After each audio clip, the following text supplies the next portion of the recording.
ሰላም ጤና ይስጥልኝ ክቡራትና ክቡራን የጠበቃ ዩሱፍ የዩቲዩብ ቻናል ተከታታዮች እንደዚሁም የቲክታክ ፎሎወሮቼ የሊዝ ይዞታ ላላችሁ በሙሉ ጠቃሚ የሆነ የህግ ምክር ይዤላችሁ መጥቻለሁ።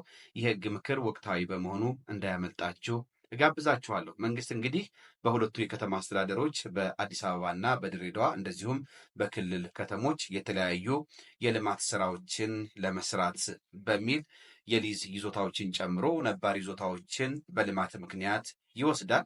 ሲወስድ ደግሞ እንግዲህ በአዋጁ መሰረት ምትክ ቦታ ይሰጣል። ለዛሬ የምናወራው የሊዝ ይዞታ የሆነ የሊዝ ዘመኑ ያልተጠናቀቀ ቦታን ወይም ይዞታን ከእናንተ ላይ ሲወስድ በምን አግባብ ነው ምትክ ቦታ የሚሰጠው የሚለውን ነው ለእናንተ ዛሬ ይዤላችሁ የመጣው። ጠቃሚ የሆነ የህግ ምክር በመሆኑ እንዳያመልጣችሁ እጋብዛችኋለሁ። እንግዲህ ለልማት በሚል የመሬት ይዞታ ከሰዎች ላይ ሲወሰድ የመሬት ይዞታ የሚለቀቅበት፣ ካሳ የሚወሰንበት፣ የልማት ተነሾች መልሰው የሚቋቋሙበትን በተመለከተ አዋጅ ቁጥር 1161 2013 እንደዚሁም የሚኒስትሮች ምክር ቤት ያወጣው ደንብ ቁጥር 472 ህዝባር 2012 የአዲስ አበባ ከተማ አስተዳደር ያወጣው ደንብ ቁጥር 79 ህዝባር 2014 በስራ ላይ ውለው በእነዚህ አግባብ ነው እንግዲህ የሊዝ ይዞታ ሲለቀቅ በምን አግባብ ነው ምትክ ቦታ የሚሰጠው፣ እንደዚህ ውስጥ ደግሞ የሊዝ ውስጥ ክፍያ በምን አግባብ ለዛ ለአዲሱ ቦታ ለሚሰጠው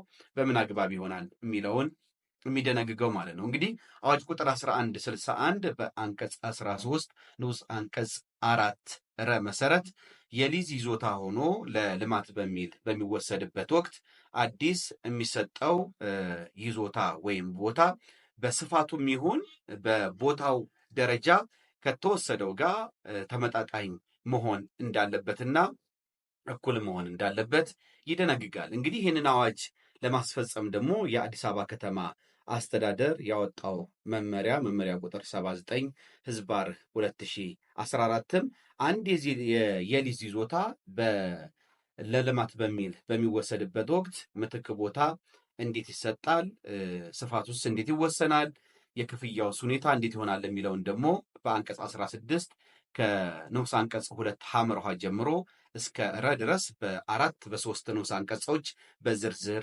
ያስቀምጣል። ክቡራትና ክቡራን የፕሮግራም ተከታታዮች እንግዲህ በዋናነት ምንድነው አንድ የሊዝ ይዞታ በልማት በሚል በሚወሰድበት ወቅት የሚሰጠው ምትክ ቦታ በስፋትም በደረጃም ከነባሩ ጋር ወይም ከተወሰደበት ጋር ይህ ሰው ከተወሰደበት ጋር ተመጣጣኝ መሆን እንዳለበት ይደነግጋል። ለምሳሌ በሊዝ የያዘው አንድ ሰው 500 ካሬ ቢሆን አዲስ የሚሰጠውም ምትክ ቦታ 500 ካሬ መሆን አለበት። እንደዚሁም የቦታው ደረጃ አንደኛ ከሆነ አንደኛ መሆን አለበት።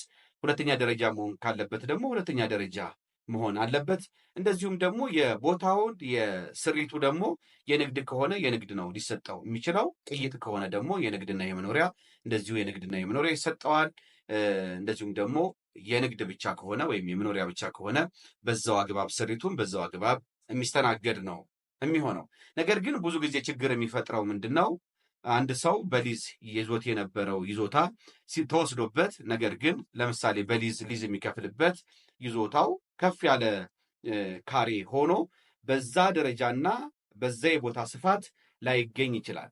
ደረጃው ሊገኝ ይችላል። በዛ ደረጃው ሲገኝ የቦታው ደረጃ ለምሳሌ ሁለተኛ ደረጃ ሆኖ ሁለተኛ ደረጃ ላይ ያሉ የመሬቱ ስፋት ግን በፊት ከተወሰደበት ጋር ተመጣጣኝ ላይሆን ይችላል። በዚህ ጊዜ እንዴት ነው የሚስተናገደው የሚለውን መመሪያ ቁጥር 79 ህዝባር 2014 በዝርዝር ያስቀምጣል። እንግዲህ በመጀመሪያ ምንድን ነው የሚደረገው? የቦታው ስፋት ተገኝቶ ደረጃው ካልተገኘ ድርድር ይደረጋል። እንግዲህ ከተማ አስተዳደሩና ቦታው የተወሰደበት ግለሰብ ወይም ድርጅት ድርድር ያደርጋሉ። ደረጃው ተቀንሶ የቦታው ስፋት ተጨምሮ እንዲሰጠው ድርድር ያደርጋሉ። ስለዚህ ግለሰቡ ይህንን ከተቀበለ ምንም ችግር የለውም። እንደዚሁም ደግሞ የቦታው ስፋት ካነሰ ደረጃው ተጨምሮለት የቦታው ስፋት እንዲቀንስ ይደረጋል። እንደዚሁ ደግሞ ደረጃው ከቀነሰበት ለምሳሌ ደረጃው 1 ሆኖ ወደ 2 ወደ 3 የሚሄድ ከሆነ ደግሞ የቦታው ስፋት ተጨምሮለት እንዲስተካከል ይደረጋል።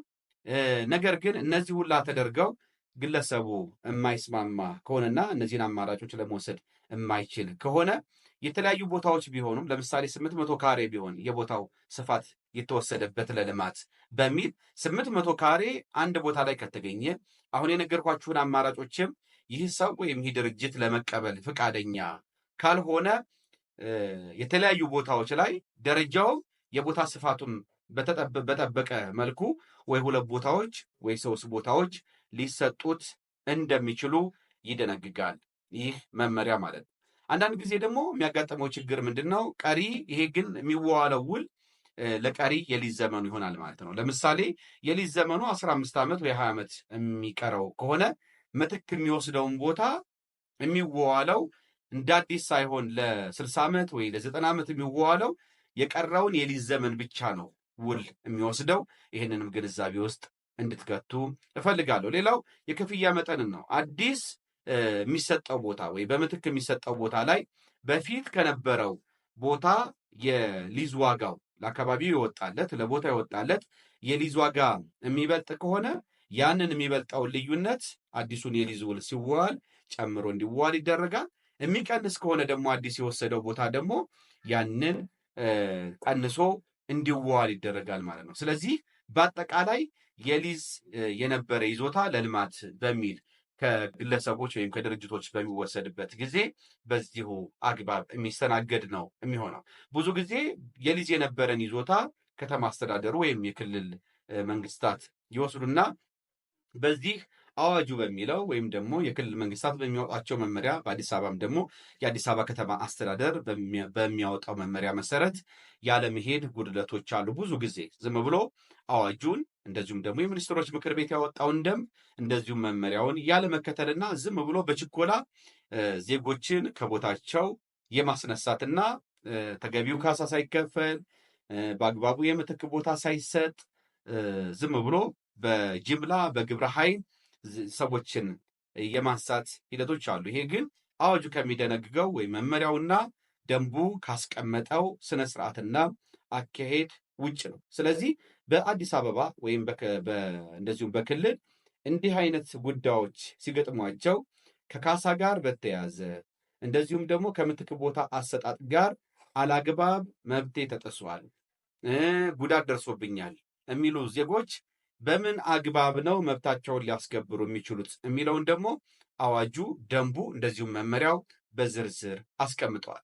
እንግዲህ በክልሎችም እንደዚሁም ደግሞ በሁለቱ ከተማ አስተዳደሮች በመጀመሪያ ወደ ፍርድ ቤት ከመሄዳቸው በፊት ከካሳ በአግባቡ ካሳ አልተሰላልኝም፣ የተሰላልኝም ካሳ በወቅቱ አልተሰጠኝም፣ እንደዚሁም ምትክ ቦታ ደረጃውንና ስፋቱን ጠብቆ አይደለም የተሰጠኝ፣ ብቻ በአጠቃላይ ከካሳና ከምትክ ቦታ አሰጣጥ ጋር ቅሬታ ያላቸው ሰዎች በአዲስ አበባ ለመሬት ይዞታ ማስለቀቅ እና የካሳ ጉዳዮች አቤቱታ ሰሚ ጉባኤ የሚባል አለ። 5 አባላት ያሉት ለዛ አቤቱታቸው ማቅረብ አለባቸው በመጀመሪያ።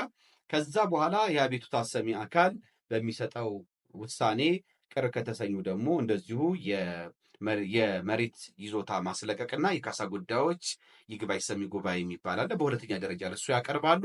በእነዚህ ሁለቱ አካላት የሚሰጧቸው ውሳኔዎች ካላረኳቸው ወይም ችግራቸውን ካልፈቱ ለፌዴራል የመጀመሪያ ደረጃ ፍርድ ቤት ይግባኝ ያቀርባሉ እንጂ ቀጥታ ወደ ፍርድ ቤት አይሄዱም። ብዙ ዜጎች ቀጥታ ወደ ፍርድ ቤት መሄድ የሚቻል ይመስላቸዋል እና ለተለያየ መጉላላት እና ለገንዘብ ብክነት ይዳረጋሉ። እንደዚሁም ደግሞ በክልሎች የሚኖሩ ዜጎች እነዚህን የአቤቱታ ሰሚ አካላትና የይግባኝ ሰሚ አካል ከአስተዳደራዊ መፍትሄ ካሟጠጡ በኋላ በክልል ከሆነ ደግሞ ለከፍተኛ ፍርድ ቤት ማቅረብ አለባቸው ይግባኛቸው። ስለዚህ አጠቃላይ ከዚህ ለልማት በሚል የመሬት ይዞታ ስለሚለቀቅበት የልማት ተነሾች ስለሚቋቋሙበት እንደዚሁም ደግሞ ምትክ ቦታና ካሳ ስለሚሰጥበት ሁኔታዎች የሚደነግጉት አዋጅ ቁጥር 1161 ዝባር 2011 እንደዚሁም የሚኒስትሮች ምክር ቤት ያወጣው ደንብ ቁጥር 472 ዝባር 2012 እንደዚሁም አዲስ አበባ ከተማ አስተዳደርና ድሬዳዋ ከተማ አስተዳደር እንደዚሁም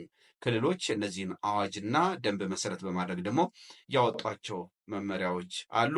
እነዚህን ሁሉንም መመሪያዎች ማወቁ ደንብና አዋጁን ማወቁ በደንብ አድርጎ ይጠቅማል። ምክንያቱም መንግስት በያዘው አቅጣጫ መሰረት በሁሉም ከተሞች ከኮሪደር ልማት ጋር በተያያዘ እንደዚሁም ደግሞ ያረጁ ከተሞችን እንደ አዲስ ከመቀየር ጋር በሚል የዜጎች ቦታቸው ለልማት ይወሰዳል። በሚወሰድበት ጊዜ ደግሞ መብታቸው እንዳይጣስ ተጥሶም ከተገኘ ደግሞ በሕግ አግባብ ቻለንጅ እንዲያደርጉና መብታቸውን ለማስከበር ጥረት እንዲያደርጉ ሕጉን ማወቅ ያስፈልጋል። እኔም የተወሰነ ነገር ለእናንተ በሚጠቅም በሚል ነው ይህንን የሕግ ምክርና ትንታኔ ወደ እናንተ ያደረስኩት።